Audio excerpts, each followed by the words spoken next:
Maayong buntag kanatong tanan and happy Sunday to all sa tanan nga naminaw karon sa pulong sa Ginoo.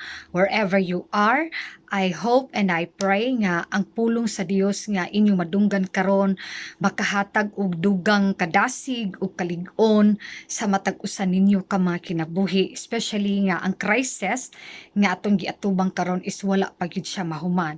So let's find our comfort in the word of God this morning. Then atong tugutan ng Dios nga makiistorya kanato pinaagi sa mga pulong sa Ginoo. Hallelujah. So magpadayon ta karong kabuntagon maghisgot kita kabahin aning kinabuhi ni propeta Elijah. Okay?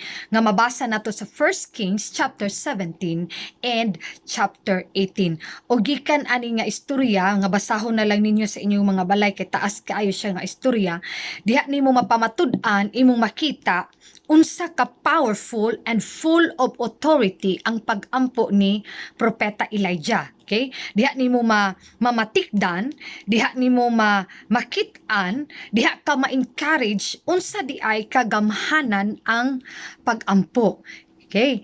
Ang pag-ampo usa siya ka gamhanan kaayo nga hinagiban nga dili tanang tawo na sayod igsuon.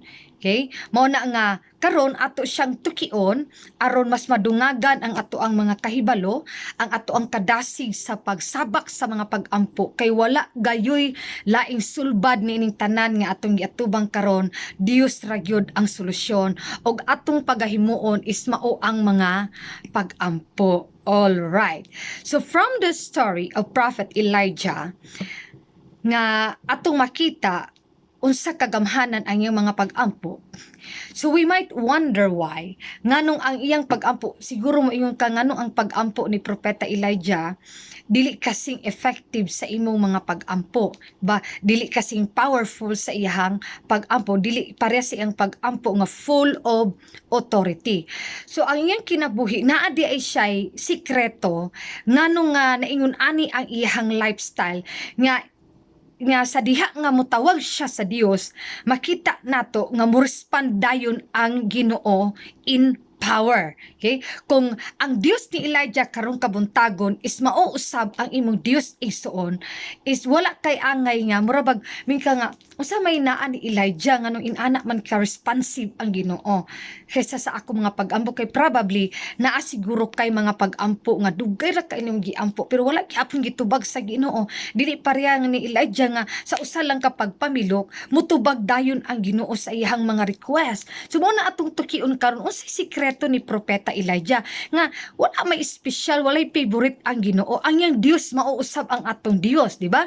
Ang gitawag niya nga Ginoo mausab ang ato ang Ginoo. So walay rason. Tawo ra siya nga parehas usab nato, an ordinary man who was called by God to perform extraordinary things. Ngano extraordinary things man? Naa siya'y pinasahi nga relasyon ngadto sa Ginoo. Okay? And aside from that, sa dili pa ta mo padayon sa sikreto ni propeta Elijah, kaning di ang pag-ampo mahimo siya nga powerful isuon when our lives are in line with God. Okay? Mo na atong bantayan usahay kung asa ta dapit na ka-inline. Kay kung wala ta maka-inline sa Ginoo, mo na ang usahay ang uban naniguang na lang sila inampo. Nananiguang na lang sila pangaliupo na sila gipang-ampo sa Ginoo ngano wala lagi hapon gitubag sa Dios nangamatay na lang uban wala lagi hapon gitubag sa Ginoo. Diba na ako madunggan uban nga tao ngamin sila nga gikapoy na kog ampo ana hagbay ra kog inampo wala pa mi nagminyo anang tawhana kay nay uban dito magampo sila mga bana sila mga asawa din magwonder sila nga pilang tuig na nilang inipod ng ilang bana ilang asawa is wala lang gihapon nakakaplag sa kamatuoran wala lang hapon nangalag sa Ginoo nga matinud-anon, di ba na mga iyon ana. So probably na ay part sa atong kinabuhi di ay nga we are not 100% in line with God. Mo nang usahay hamul ang atong mga pag-ampo dili siya gamhanan. Okay? And our prayers also mahimo siya nga full of authority sa diha nga kahibalo ka sa imong spiritual identity. And what is your spiritual identity? That you are a child of God. Oh, you always remember that. Kahibalo ka kung kinsa ngalan imong gigamit o kabalo ka kung kinsa ka atong ngalan nga imuhang gigamit dili bitaw parehas atong istorya ni Pablo nga atong mga tawo nga nag-cast out sila sa yawa nga giingnan nila nga in the name of the Lord Jesus whom Paul preaches. Ilang gi-address ni Pablo, nang review sila giyawa pero gi-address nila ni Pablo nga sa pangalan ni Jesus sumala sa giwali ni Pablo. Ngano inadto man ang ilang address kay wala sila kaila sa Ginoo personally, no, sa ilang kaugalingon. So wala siya authority. Mabitaw yung tubag ang demonyo nga I know Jesus, I know Paul, then who are you? Inaana dili matinag di ay ang kaaway sa mga pag-ampo sa mga tawo nga walay insaktong relasyon ngadto sa Ginoo. So prayer becomes powerful and full of authority when our lives are in line with God and we know kung kinsa ta atubangan sa Ginoo. We know our spiritual identity, that we are the children of God. You are God's child. All right. So unsay sikreto ni Elijah? Nganuman nga gamhanan kaayo sa nga tanan ang iyahang mga pag-ampo. Aron ba nga ma-encourage pud ta sa atong kaugalingon nga moampo pud ta, di ba? Dili ta sige og yaw-yaw sa mga tawo, dili sa tigyayango og mga tawo. Kay duna man gyud mahimo ang Dios igsuon nga bisan kanusa dili kayang himuon sa tawo, limitado sa maayo ang tawo. Ang tanang butang nga atong nakita dinhi sa kalibutan, atong hinumduman nga sa usa lang na kapitik sa Ginoo, usara na kapitik sa Dios. What kind of situation, what kind of circumstances, problems we are in right now, kanang tanan isang pitik ra na sa Dios, no? Inaana kagamhanan ang atong Ginoo, pero dili man amo pitik ang Dios kung wala kay pagabuhaton. So you have to pray. Magampo ka og usa ka klase nga pagampo nga gamhanan sa nga tanan. Hallelujah. So the number one secret of Elijah nganong powerful and full of authority ang iyang mga pagampo is Elijah walks in complete obedience to God. All right. No? Grabe ang yang obedience di ay sa Ginoo. Abi ninyo, ang obedience di ay is the highest form of worship para sa atuang dito sa para sa Ginoo. It is the highest form of worship. Then daghan kaayong mga Kristohanon karon nga mabikil aning dapita, no? I am not excluding myself. Dunay mga panahon gyud nga nahimo tang mga disobedient, no? Kay dili da ita pwede nga porque nga nagsimba ta, makaingon na ta nga obedient na daay ta sa Ginoo. Dili daay daghan kaayong magdadayig sa Ginoo karon nga mga gahi og mga ulo. All right. So unlike the prophet Elijah, ang iya di ang life is he walks in complete obedience. So kwahi sa ato ang mga kinabuhi karon, di ba? For example, di ba daghan kaayo mga Christians karon ang manimbahay, di ba? Kugihan manimba wali sipiyat ng uban, grabe ka devoted sa ilang mga relihiyon, mga simbahan, but they failed to love their enemies. No, example ra na siya, ha? No, magdadayig sa Ginoo, usahay bitaw kay makaako tag lift up sa atong mga kamot, but we have anger in our hearts, we have hatred, we have bitterness in our hearts that makes us disobedient in the eyes of the Lord. Klaro baya kay na, di ba? Lisod kay sundon ang mga pulong sa Ginoo. Mabitan na uban nga magbasa og Bible, ako na nadumduman nga tawo sa una. Pag magbasa daw siya sa Bible, lakturan daw niya ng part sa Bible nga murag hunahuna niya nga naigo siya. Di siya ganahan anang part sa Bible nga murag maagtang siya, masakitan siya, nga mura siya gibadlong. Ang basahon lang niya is katong mga part nga dili connected sa iyahang spiritual nga kondisyon o sitwasyon, which is wrong, di ba? Okay, so part of our obedience to God, gikinahanglan di ay nga atong tumanon kung unsa man ang giinaingon sa iyang mga dili lang tataman nga nagbasa lang ta sa pulong sa Dios o nya i-ignore nato kadili nato kayang buhaton. Ang number one bitaw nga command sa Ginoo kanang lisod kayong buhaton, yes, you have to love your enemies, di ba? Imong pasayloon katong nasilo nimo kay may kang speaking og pasaylo, dili tanan tao is is forgiving, right? Dili tanang tawo nga maka-accept dayon sa nabuhat sa iyang isig ka tawo. Mayon ra ba taog nakapasaylo ta, pero pag abot sa panahon atong utingkayon ang sala sa ato ang isig ka tawo nga nahimo atong dekada 80, dekada 70, 60 pata, atong ipang rewind. Di ba? Na Christians who are like that. Okay? Dili nato kaya nga i-apply sa atong mga kaugalingon usahay ang uban nga mga pulong og sugo sa Ginoo, no? Lami ra ba ka itamangan ta usahay sa church, no? Lami kita mo bayaw pero gadumot day ka atong tawo nga naa sa unahan. Na ubang mga tawo nga magdayeg sa simbahan dili sila ganahan sa worship leaders. Na mga yun nga kasing-kasing mga sitwasyon which is nakita na siya pag-ayo sa Ginoo nga dili siya maayo. And you know, daghan usab nga mga Kristohanon karon nga manulod sa simbahan. Na daghang Kristohanon karon nga nangalagad sila sa Ginoo, but they are in bondage, no? They are in chain. Unsa nga klase nga bondage? Daghang mga tinaguan nga mga bisyo, no? Dili dayag sa tao pero dayag kaayo sa mata sa ato ang buhi nga Dios, and they are worshiping the Lord. Hello.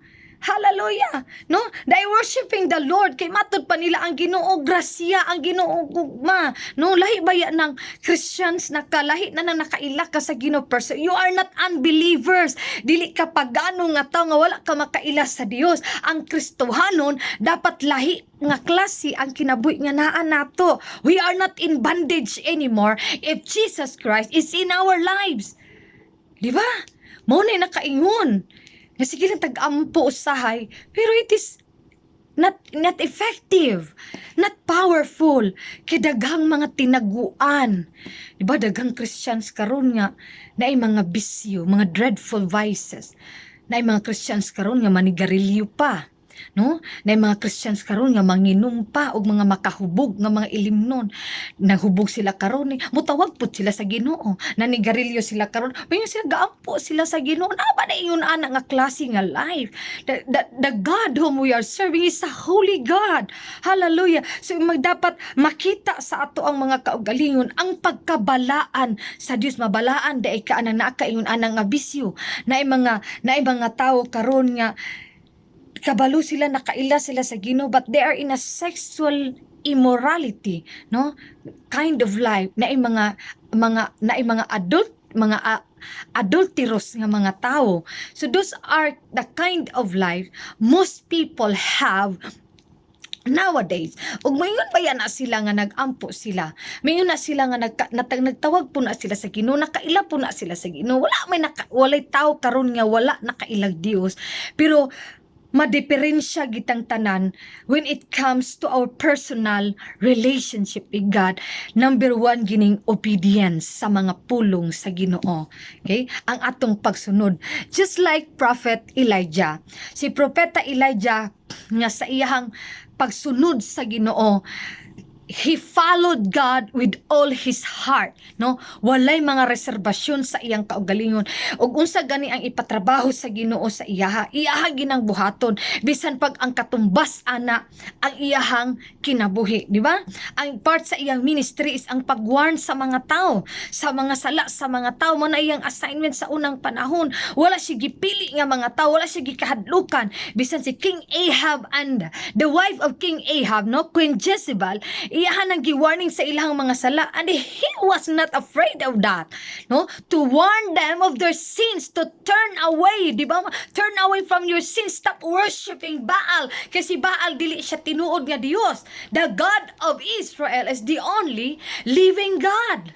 Na kita kay mahadlok man taan ng mag-warning og tawo, di ba? Kay labi nagtan-aw nimo nga murag dato ang tawo din, dayon sana murag dignified ang tao, mahadlok mo warning ang tao sa iyang sala, no, di ta ka istorya mahimo tang speechless, kay lagi maunahan ta sa atong kahadlok nga inantay judgmental, no? Bisag na ang conviction sa Holy Spirit to warn them from their sins, to warn these people nga ang ilang kinabuhi is wala na nakaayo at tubangan sa Ginoo, no? Dili ta makahimo ana mo na ang nahitabo, ni compromise na lang taog apil sa ilang mga binuhatan, no? Dili na lang mura bang nagpakabuta-bungol na lang ka for the sake nga amigo mo, for the sake nga mahadlok baka kag malayo siya, di na siya mosimba, no? Mawad-an kag datong unsa ba? Hallelujah, wa ni tighatag nimo. Mo na usay ang tawo, dili siya makahibalo, dili siya makalimadmad sa iyang daotang binuhatan because we failed in this area of giving them the warning. No, dili ta pariha ni Propeta Elijah nga bisan unsa pa kalisod kana nga assignment nga imposible para tong gipatay niya ang mga propeta, di ba, ni Jezebel, the prophets of Baal, iyaha man gipatay tanan katong ga-contest na sila sa Mount Carmel, gipamatay niya paghuman nga wala na pamatud-i sa mga propeta ni Baal nga ilang si Baal tinuod, no, wala man nasunog ang altar. Pagtawag niya sa Dios, ni respond ang Ginoo ni Elijah, nasunog ang altar. Ang nahitabo, gipamatay niya ang tanang propeta ni Baal, di ba? Og nasuko pag-ayo si Queen Jezebel, og niyo si ayon ang reyna nga patyon niya si propeta Elijah. Kabalo na si Elijah kung unsay sangputanan sa iyang gibuhat kay pinangga baya sa ni Queen Jezebel ang iyang mga prophets, di ba? No, pero wala siya mahadlok, no, kay tungod kay kahibalo siya nga will kadto sa Ginoo ug ang Dios nagauban kaniya. So mauna nga diha ta nasipiyat. Alright? Dili kita sama ka-obedient ni Prophet Elijah. No wonder why sometimes ang atong mga pag-ampo murag naara sa siling sa atong mga balay. Di ba? Di ka ma-amaze sa uban nga makita nimo nga lang ano man asya nga pag moampo lagi na siya, no, kay tubagunda yun siya sa Ginoo. Pag unsa gani iyang kuanon kay matingala ka kay mo respond gayud ang langit. So naa siya gibuhat nga wala nimo gibuhat. So probably aring iriyaha sa atong obedience sa Ginoo dirita nasipiyat, no, dirita nagkulang sa ato ang pagkamatinud-anon dinha completely atubangan sa ato ang buhi nga Dios. Kay bisan pag you are 100% active in the church, no, you are involved sa bisan unsa nga klase nga ministry, if our hearts it's not 100% obedient to God, disobedient gyapon na siya. Partial nga obedience is disobedience. So God wants us to be obedient enough nga kung unsa gani ang iyang ipatrabaho, iyang isugo, iyang gingon sa iyang mga pulong, kinahanglan atong kasing-kasing is ready kanunay sa pagsubmitar ngadto kaniya. Lisod baya ang command sa Ginoo, no, daghan nga area nga dili ta makasunod, di ba? Para nang do not lie, no, do not gossip. Nabi mga panahon nga manglibak baya ta ato ang kuno na makapahimantay ta sa atong isig ka tawo, no, mang-judge ta sa atong isig ka tawo. Kanang mga butanga dili man na siya maayo atubangan sa Ginoo. So I am not saying also that we are perfect already, na may mga panahon nga masipiyat ta, pero dili po ng tanang panahon na lang putang masipiyat, right? No, nga ay mga kuman sa Bible nga mga inana nga dili nato kaya nga mahimo, dili ta ka 100% pagtuman sa mga sugo sa Ginoo nga nakahimo kanatong disobedient. Paras lang another is tithes, our tithes and offerings to God. Dili ta ng Christians ang nagsubmit sa ilang tithes and offering to the temple of the Lord 100%. Kay para nila bitaw kay ngano kuno pangayoon ang tithes nga nagali na sa Bible, questionon pag yun. Mao man mga hunahuna sa mga Kristohanon nga wala pag yun na born again, no? Imaginean i-question pa nato ang 10% nga gipangayo sa Ginoo. Inaana kahakog ang tawo nga ang 90% ato man unta, dahil ang 10% sa Ginoo maoray ang iyang tawo niyang gipang. Kung ikaw kuno be sa imong kaso, ibutang ta sa ingon ani, naghatag ka og kapital nako, itagaan ko nimo og kapital. Dayon pag-abot sa panahon nga magbahinay ta, musugot ka nga ikaw ang tag-iya, tagaan lang ka nako og gamay, din ako nga dili ko tag-iya nga imo ra kong gipiyalan, maoy ako ang dako ka imbahin. So sa tawhanon di gyud ka mosugot ana. Di ba? Kay kung ikaw ang tag-iya sa kapital, dapat dako ang imong bahin kay ikaw man ang tag-iya, no? Pero sa Ginoo kay dili man, di ba? Iya hatang gipiyalan, din nangayo ra siya og portion sa atong mga kinitaan. Ang nahitabo sa mga tao karon is giangko nato tanan ang dili atua, kay lagi kitay gahago nalimot ta nga gipiyalan rata sa Ginoo. Na di man ta kaubay ana our tithes and offerings. We are not faithful. Not everybody is faithful to that. Tanan na idaghan kaayong Christians nga masipiyat dinhang dapita, then mag-claim na dayon tag mga blessing, gusto din tag mayon dayon tagaimi og blessings sa Ginoo, gaimi blessings, Lord. No, we are expecting to be blessed more than our imagination, where in fact wala ta nahiwo nga obedient sa ato ang financial area atubangan sa Ginoo. Okay? So ingon ana ba, kinahanglan nga ang ato ang pagkamatinud-anon must be 100%.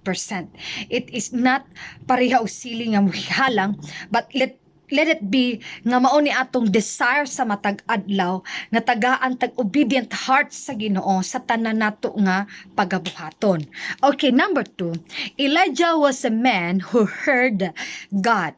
No, in 1 Kings chapter 19 verses 10 to 15 mao ni ang conversation ni Prophet Elijah og sa Ginoo.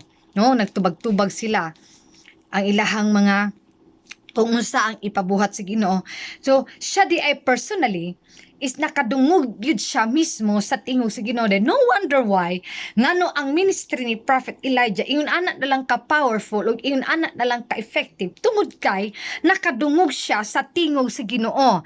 Importante kaayo ang tingog sa Dios sa atong mga kinabuhi, di ba? Kay usahay, di ba? Kung si Prophet Elijah was hearing from the Lord, ato pong pangutanon ng atong mga kaugalingon karon, kinsa mang tingog ang atong gipaminaw. Di ba? Naamay mga tingog nga ato ang madunggan sa kalibutan karon, no, na tingog nga gikan sa yawa, na ay tingog nga gikan sa atong unod, din apoy tingog yun nga gikan sa Ginoo. So aha nga tingog ang imuhang gipaminaw, no? Sama bata ni Propeta Elijah nga ang tingog nga iyahang nadunggan is ang tingog gyud sa Dios mismo nga nakikistorya kaniya. Mao nang di gyud siya masipyat kung unsa man ang ipabuhat sa Ginoo kaniya, ug ang tanan niyang mga ginabuhat is powerful and effective. Then musucceed gyud siya tungod kay nakadungog siya sa Ginoo. Diba? Hallelujah. The voice of the Holy Spirit is very important sa ato ang kinabuhi. Kay kung dili na gani ta makadungog sa tingog sa Ginoo, mahimo yung miserable ang atong life isuon. Paras ba ni ni King Saul, di ba? Katong nag-grieve ang Holy Spirit sa iyang kinabuhi. Gibiyaan siya sa balaan ng Espiritu Santo. Din nagsik na siya og mga medium kay gusto siyang makiistorya, gusto siya nga naimo istorya niya. Yang pang kuanto mga managnaay sa iyahang land. Kay gusto siyang makadungog og tingog kay wala na makiistorya kaniya tungod sa iyahang pagka-disobedient, no? Hallelujah. Mo ni atong bantayan sa ato ang mga kaugalingon dinhi sa kalibutan nga anaron nato nga ang atong kinabuhi makadungog gyud ta sa tingog sa Ginoo. Dili tingog sa imuhang unod, no? Dili tingog sa imong bana or sa imong asawa, kun dili tingog gyud nga gikan sa Dios. So saan man nimo pag-determine nga kanang tinguga di ay gikan na siya sa Ginoo, tingog na siya sa Espiritu Santo, dili na siya guni-guni nimo or kanarabang imuhang imagination, no? Makailak ka nga kana siya tingog gikan sa Ginoo kung ang giistorya ni ana is in line with the Word of God, no? First and foremost, kay ang tingog sa Dios og ang iyang pulong bisag kanus dili gina siya mag-contradict, okay? Maghaom gina kung nakay tingog nga madunggan, din makita nimo nga naa na siya sa mga pulong sa Ginoo, then makakonclude ka nga kana siya gikan gayud sa Ginoo. Diba, for example ba kana bang naakay, diba, naay times nga naate mga, diba ang anak sa Ginoo kay naman tay mga impression, natay mga conviction, mao man ni mga gahom sa Espiritu Santo nga naa sa atong kinabuhi. Kaya ang Holy Spirit kung naa na sa ato ang mga naa na sa atong sulod, mao na iyang function sa ato ang life, no, i-convict ta niya, i-impress ta niya, no, iyatang istoryahon sa mga pulong sa Ginoo, sa mga circumstansya, sa mga problema. Inana ta ka sensitive tungod kay naa siya nagpuyo sa atong kinabuhi. So kung for example na kay nagi-impress ang Holy Spirit nimo nga tawo nga imong tabangan labi na karon kay naay COVID-19, right? Naay mga tawo naay daghan kay mga tawo nga tabangunon dayon naa kay impression ba nga motabang, di ba usahay kay ilugon sa unod, no? Nakabantay mo pag naka-impression from the Holy Spirit to health, mayon pod ang imong unod nga nganong mo tabang-tabang man kaana nga na may ayuda sa gobyerno, nang hatag man ang government, nga nganong mo tabang man ka nga di man na siya luoy, di ba? Na mga inaana nga voice gagikan pod sa imong unod. So kinsang tingog ang imong paminawon. Hello, di ba? So kabalo ka mo timbang kung kana is gi-impress na sa Ginoo sa imong kasing-kasing. So it means to say na siya gipabuhat sa imuha og aron dili mag-grieve ang Holy Spirit living inside you. You have to listen to Him and obey aron madunggan nimo kanunay ang iyahang tingog. Dili ka mo mag-grieve man gud ang Holy Spirit ana nga kung naa kay madunggan kanunay nala nimo i-disregard ang Ginoo. Di ba usahay naapoy time nga kabantay ka ng kadlawon nga pukawon ka, then na-impression sa imong heart nga gusto kang moampo, pero tungod lagi kay katulgon ka kaysa nga tanan, di ba? Ang imong unod nagpangamay nga di ka paampuon, ang imong unod dili gustong mobasa sa Bible, mga unod man na siya, di ba? Naaka-impression nga murag lami ibasag Bible, dili kay murag kay the Bible is dili na option, no? Gikinahanglan gyud ang pulong sa Ginoo nga basahon sa matag adlaw, pero daghang mga Christians ang nag-fail anang dapita, di ba? Mo fail ta, mo na nga di na ta matingala nga nung ang atong mga pag-ampo dili kasing gamhanan sa mga pag-ampo ni Propeta Elijah, less powerful, because we failed so many times, especially aning pagpaminaw sa tingog sa Ginoo. Don't fail to listen to the instruction of the Lord aron dili masubo ang balaan nga Espiritu Santo nga naa nagpuyo sa imuha, because the Holy Spirit is our guide, no? Siya ang power sa atong kinabuhi, no? Mo na hinungdan niya no makaampo ta nga dili unta ta kaampuon pero mo ampo gyud ang atong flesh dili gusto pero mo ampo nga it is the work of the Holy Spirit. Na mga tawo nga di ta kahibalo padaygan ka sa Ginoo ipaampo nimo, that is the work of the Holy Spirit nga makasagubang man ta sa mga problema karon, nga isugan man lang gihapon ka, because the Holy Spirit is in you. So do not grieve, you listen sama sa pagpaminaw ni Propeta Elijah sa Dios aron sa ingon ang imong kinabuhing Kristohanon is gamhanan sa ngatanan. And the last, Elijah himself was a prayer warrior. Okay. No. Dili si Elijah dili siya usa ka klase nga tawo nga naghisgot siya kabahin sa mga pag-ampo, no? Apan siya ang usa ka klase nga tawo that portrayed to us the power of prayer. Okay? Kinaamang goy dakong kalainan anang tawo nga nag-ampo og kaning tawo nga gitawag nato og prayer warrior.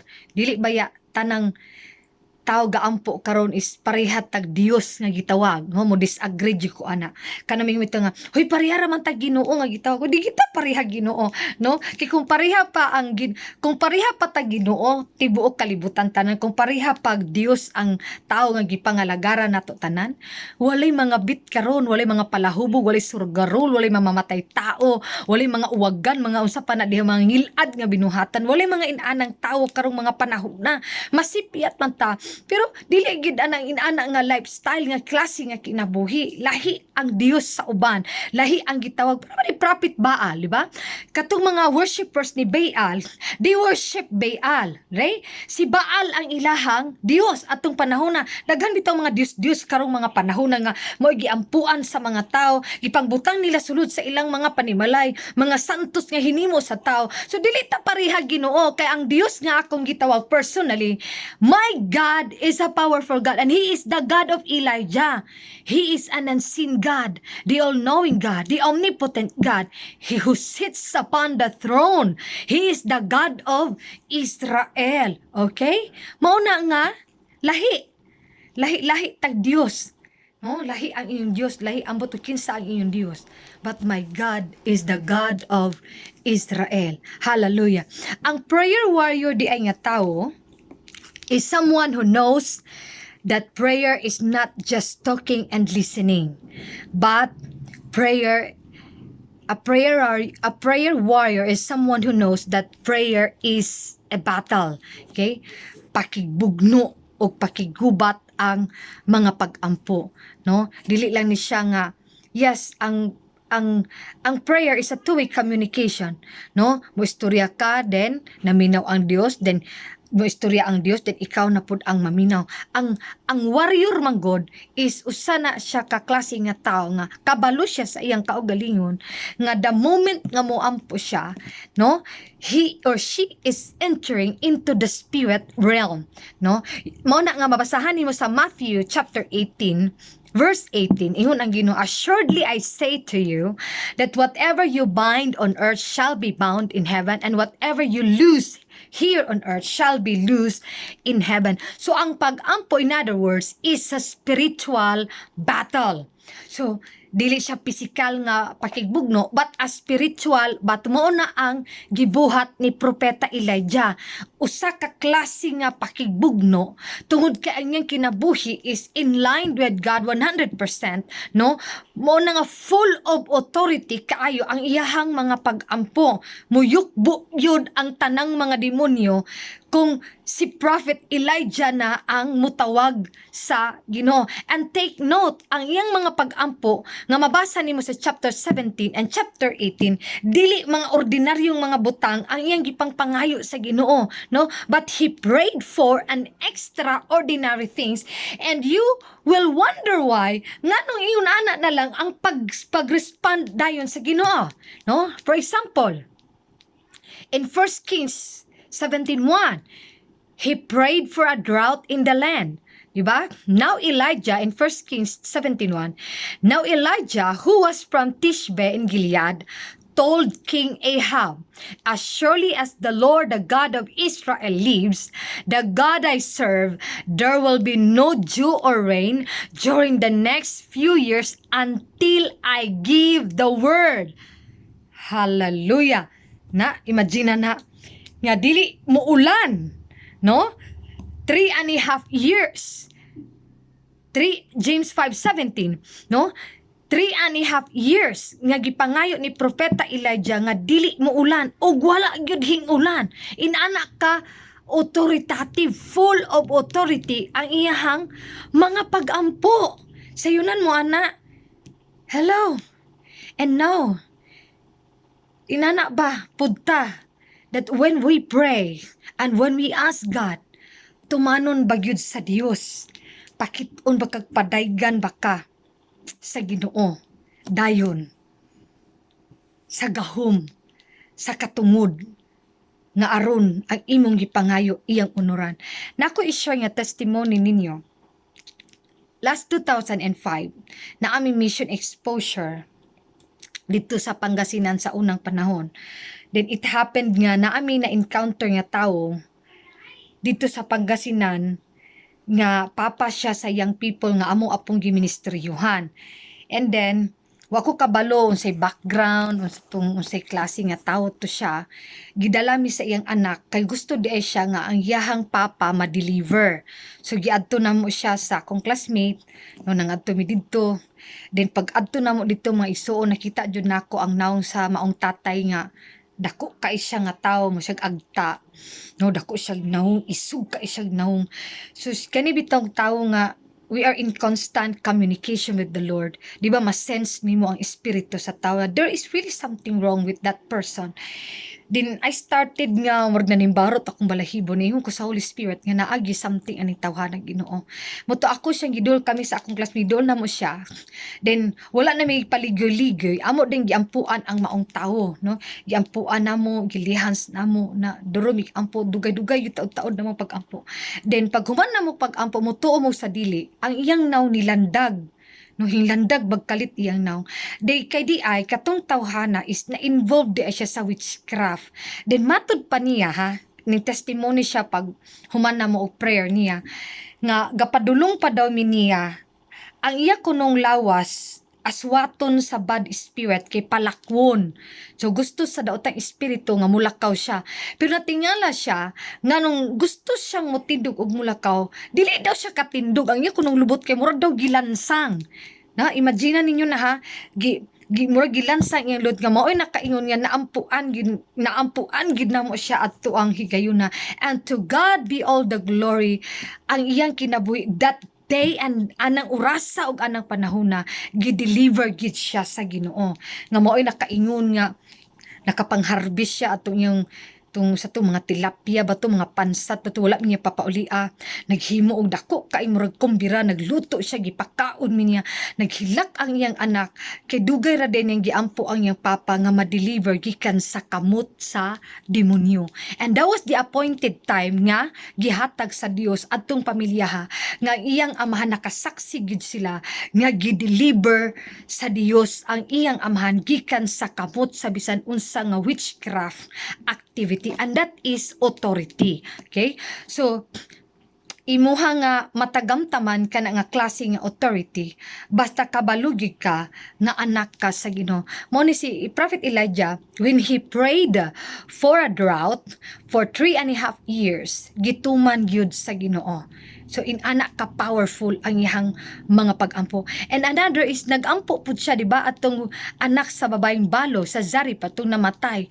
Then when he prayed, makita pud imo nga giagrihan pud sa Ginoo. Di ba 3 times niya giyukbuan ang bata, sana gitakluban niya ang bata nga giampo gipangayo niya, namatay na baya, no? Giampuan niya ang bata nga mabuhi ang bata. Hallelujah. Ibuhi ang bata, ibalik ang iyang kinabuhi. Di makita po, di mo ni-respond ang Dios, right? Then, kita bitaw karon ultimong gamayng balatian, dili mo tuo, bisag hubag sa tong agtang ato ilihan, dili mo tuo, nakabantay mo natin mga sakit, magamputas Ginoo, no, dili man tama maayo, no, maato patag doktor, mamalit patag mga tambal, dili kasing authoritative and powerful, just like the prayer of Prophet Elijah. So na something wrong, no, we have to check ourselves and our hearts every now and then. Kumusta naman ni akong pagka-obedient ni mo Ginoo? Kumusta naman akong pagpaminaw nimo Ginoo, na intact pa ba ni siya? Kay usahay pagdiferensyado ang atong espirituhanon nga kinabuhi, kay mabito nang maless ang power sa Ginoo. Ako personally, I do believe nga kung naka-perform ang Dios og mga milagro sa unang panahon, walay rason nga dili niya anak kayang himuon karon. Kung ang mapatay na buhi, so why not now? He's still the same God, right? The same yesterday, today, and forever. Karon lang kay ang atong mga kinabuhi is na-crowded na ba kaayo sa mga butang nga dili makaayo, daghan na kaayong mga pamaagi ang kaaway nga makawat ang atong mga oras o panahon sa Ginoo. Daghan kay mga binuhatan ang kaaway nga ma-distract ang atong pagpangalagad sa Ginoo nga dili ta kabantay, di ba?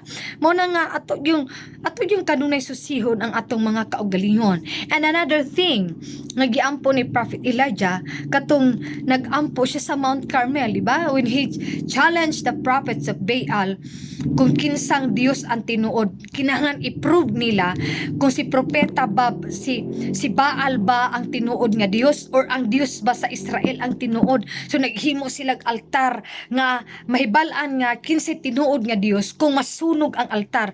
Mo ga showdown sila ning una ang mga prophets ni Baal, gasamad-samad na ang mga prophets ni Baal, duro sila chabaw, duro sila syagit. Di ba niyon pagan si prophet Elijah nga louder kay basin kuno si Baal nakatulog, no? Matulog ba day ang Ginoo? Dili matulog ang Ginoo. No, louder. Nagduro sila syagit but nothing happened that day. But when Prophet Elijah cried out to God, diha dayon nagpadala og kalayo ang Dios. Hallelujah. Glory to the name of Jesus. Inana kagamhanan ang ato ang Ginoo. Hallelujah. Kung nabuhat niya kana ni Propeta Elijah, walay rason nga dili niya kayang i-display ang iyang gahom kanato nga tanan karon igsuon. So mao di ay ang iyang sikreto. Nganong ingon anak ka powerful, inanak ka full of authority ang iyang mga pag-ampo. Tungod kay he walks in complete obedience to God. Diba? Naminaw siya sa Ginoo, makadungog siya sa Ginoo. And he is a prayer warrior. He knows what to pray, whom to pray. Inanak ka aware ang kinabuhi ni Propeta Elijah. Kahibalo siya mismo kung kinsa ang iyahang gitawag. Okay? Naa siya'y personal o pakigdut-dut kaayo nga relasyon ngadto sa ato ang buhi nga Dios. And now in our situation right now, may siguro ka nga millions karon ang nagampo. Yes, daghan kay mga tao karon, they are on their knees, no, including us Christians. We are on our knees crying out to God nga mawala ang coronavirus. Pero nga nung wala man, dili pa ta mo ingon nga dili effective and dili powerful ang atong mga pag-ampo. Tungod kay naay rason ang Dios for allowing this crisis nga moabot sa kalibutan karon. Di mo na nga kung nagatubang man ta sa ingon ani nga crisis, atong pangayoon sa Ginoo that He will give us the strength nga makasurvive ta. Amen? He will give us the strength nga maatubang nato kung unsa pa man gani ang moabot sa unahan, nga bisan mahutdan naman ta og mga pagkaon sa atong mga panimalay, nga bisan wala na tay makita nga hope sa ato ang kaugalingon. We have to bear it in our mind nga mga anak kita sa Ginoo, and we can pray like Prophet Elijah. Hallelujah, nga anak pud ka sa Ginoo sama ni Propeta Elijah. Hallelujah. Muna atong pagabuhaton kanunay mga isuon as an encouragement sa matag usa ka nato karong kabuntagon. Dili nato sagulan og binuang ang atong pagpangalagad sa Ginoo. Ba, dili nato sagulan og usa ka butang nga dili kaaya-aya sa iyahang mga mata. Muna kung gusto kita makasinati og mga kahibulungan nga mga butang, kinahanglan ihatag nato ang atong kasing-kasing 100% sa Ginoo. Kay ang Dios mutubag gina siya. Ang Dios nga atong gialagaran, dili siya buta o dili siya bungol. Dios siya nga makadungog sa mga pangaliyupo sa iyang mga anak. Dili man na siya santos, dili siya hinimo sa bato, dili siya hinimo sa kahoy nga gikulit-kulit sa mga tao nga gidayan-dayanan og mga bulawan og mga silver. Unya ilang halad-halaran kay kanang mga klase nga mga santos ta parehas ra na atong Baal nga gisimba atong mga tao sa unang panahon, nga dili siya tinuod. Dapat mo direct ka sa Ginoo, no? Wala kay himuon nga substitute niya dinhi sa walay ma-resemble nga naong sa Dios aning kalibutan, because He is a holy God and sin God, and He is a spirit. Mo na nga ang magdayeg pud kaniya must worship in spirit and in truth. Hallelujah. Hallelujah. Thank you, Lord, for your presence. When I call upon the name of the Lord, do not call upon any other names. Not the name of Mary, not the name of Santo Niño, o kinsa pa ng mga santos-santos. Only the name Jesus Christ, the most powerful name in the universe. Hallelujah. So I hope this morning, mga igsuon, naay mensahe nga natanong karon sa imong kasing-kasing. Build a better relationship with God, no? Build an intimate relationship with God. paminaw sa Dios kung unsa ang iingon niya kanimo, pinaagi sa mga pulong nga imong nadunggan. Ayaw paggahia ang imong kasing-kasing, ayaw pagpagahi sa imong ulo, ayaw pagpahawid sa kalibutan, kay aron sa ingon ma-experience nato ang mga kahibulungang mga butang sama sa na-experience ni Propeta Elijah. Magampo ta. Gamhanan nga Dios sa nga tanan.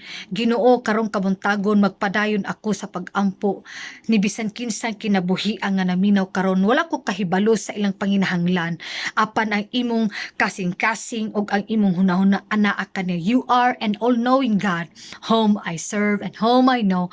And right now, Father, I pray in the mighty name of Jesus nga i-reach out nimo Ginoo ang mga tao nga naa sa mga pagpanginahanglan, naa ba karon, naa sa depression, naa sa kaguol Ginoo. Comfort them through your Holy Spirit in the mighty name of Jesus. Naa ba sa grabing mga pagpanginahanglang pinansyal, i-prove kanila Ginoo nga ikaw gayud ang provider namo aning kinabuhia og dili ang bisan unsang ayuda sa kalibutan. Ikaw ang among mananabang aning kalibutan na Ginoo.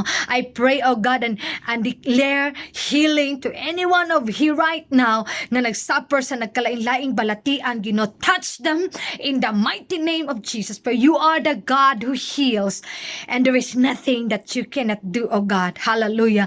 Parehas ni Propeta Elijah Ginoo, tabangi kami that we can walk also with complete obedience, that we will hear from you, Father. Hallelujah. And we will develop a kind of heart that is prayerful. In the mighty name of Jesus. Amen and amen. God bless you all and good morning.